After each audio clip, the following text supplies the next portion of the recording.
मतलब है तुम्हारा। पंचायत चुनाव कर लेकर सीधा ये रिपोर्ट आ रहा है राज्य निर्वाचन आयोग से। राज्य निर्वाचन आयोग ने पंचायत चुनाव को लेकर सुरक्षा का खाका खींच दिया है। सभी डीएम को आदेश जारी कर दिया गया है। सामान्य बूथ पर 1 से 3 व नक्सल क्षेत्र पर 2 से 8 सुरक्षा टुकड़ी होगी तैनात। तो दोस्तों यह ताजा अपडेट आ रही है, आप वीडियो के अंत तक बने रहिएगा। मैं लेकर आया हूं बिल्कुल ताजा अपडेट जो जानना जरूरी है आपको। आपसे गुजारिश यह भी है कि अगर अभी तक आप चैनल को सब्सक्राइब नहीं किया है तो सब्सक्राइब कर ले। अब चलते हैं इस ताजा रिपोर्ट पर क्या जानकारी आ रही है सामने। तो पंचायत चुनाव के दौरान सुरक्षा को लेकर राज्य निर्वाचन आयोग ने सभी जिलों के डीएम को निर्देश जारी कर दिया है। आयोग ने कहा है कि सामान्य और नक्सल प्रभावित क्षेत्र के बूथों पर कितनी संख्या में सुरक्षा बल की तैनाती होगी। प्रत्येक सामान्य मतदान भवन पर कम से कम 1 से 3 के आधार पर, नक्सल क्षेत्र में के मतदान भवन पर 2 से 8 के आधार पर सुरक्षा बलों को लगाया जाएगा। इसके अलावा प्रत्येक 2 मतदान केंद्र पर एक पीसीसीपी पेट्रोलिंग कम कलेक्टिंग पार्टी के साथ कम से कम 1-4 के आधार पर सुरक्षा बल लगाए जाएंगे। तो दोस्तों आयोग ने यह भी कहा है कि चुनाव के प्रत्येक चरण में सुरक्षा कर्मियों का रोटेशन होगा।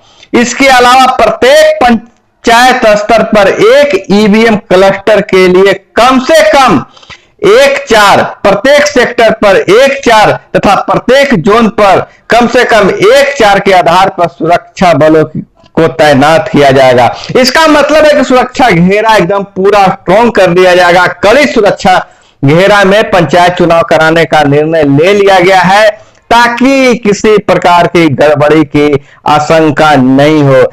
हम इस वीडियो में आगे बताएंगे कि 25 जुलाई तक बैलेट पेपर का बॉक्स का मरम्मत और पेंट करवाने के लिए क्या निर्देश दिया गया है, और साथ ही हम यह भी बताएंगे कि 4 पदों पर ईवीएम और 2 पदों पर बैलेट पेपर से कैसे चुनाव होगा। इसलिए आप वीडियो के अंत तक बने रहिएगा। और स्ट्रांग रूम की सुरक्षा के लिए कम से कम 2-8 के आधार पर 3 सेक्शन सुरक्षा बल लगाए जाएंगे। आयोग ने सभी डीएम को भी कहा है कि सुरक्षा व्यवस्था न्यूनतम होगी।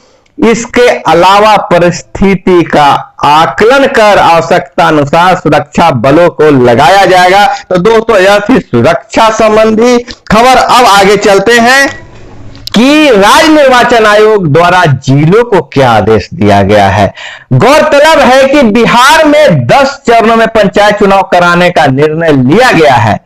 चुनाव की घोषणा जुलाई के मध्य तक संभावित है।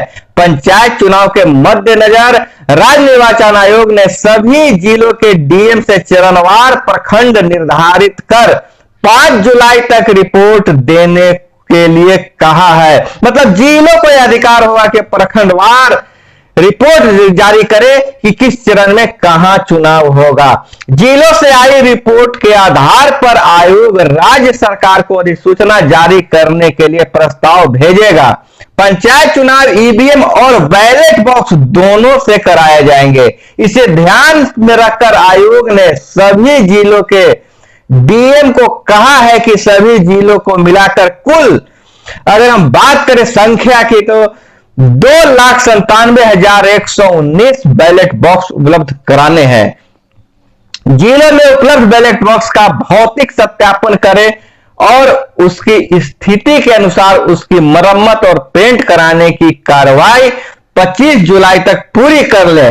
एक बूथ पर कम से कम 4 बैलेट यूनिट और 4 कंट्रोल यूनिट के अलावा 2 बैलेट बॉक्स का उपयोग किया जाएगा। तो यह थी ताजा जानकारी जो जिलों को दिया गया है। अब हम आगे चलते हैं कि कितने चरणों में और कौन से पदों के लिए होगा चुनाव। तो दोस्तों 4 पदों पर ईवीएम और 2 पर बैलेट पेपर से होगा चुनाव। बिहार में पंचायत चुनाव के कुल 6 पद हैं। इनमें से 4 पदों का चुनाव ईवीएम से और 2 पदों का चुनाव बैलेट पेपर से कराया जाएगा।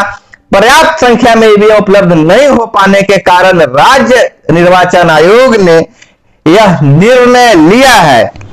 आपको हम बता दें कि जिला परिषद सदस्य, पंचायत समिति सदस्य, ग्राम पंचायत मुखिया और ग्राम पंचायत सदस्य यानी वार्ड का चुनाव ईवीएम से कराए जाएंगे।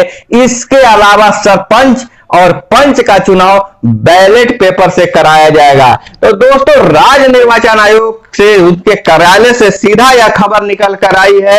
इसके साथ ही सभी जिलों को जिलावार जो सूची है उसको उपलब्ध करवाना है और कौन से प्रखंडों में किस चरण में चुनाव होगा। जैसा कि दोस्तों मैं आपको बताया था, जो पहले जो निकल के आई थी, राज्य निर्वाचन आयोग की जो सूची निकल के आई थी, जो सूचना निकल कर आया था, उसके अनुसार एक जिले में एक चरण में कम से कम 2 प्रखंडों पर एक साथ चुनाव करवाए जाएंगे। तो दोस्तों, खबरों में बने रहने के लिए आप देखते रहिएगा ठोक तंत्र, और किसी भी प्रकार की ऑथेंटिक पंचायत चुनाव से संबंधित अगर खबर आपको जानना है तो ठोक तंत्र के अलावा आपको कहीं नहीं मिलेगा। सबसे पहले ठोक तंत्र मिलेगा। इसलिए अगर आप अभी तक चैनल को सब्सक्राइब नहीं किए हैं तो सब्सक्राइब कर लें। मिलते हैं अगले वीडियो में। जय हिंद, वंदे मातरम।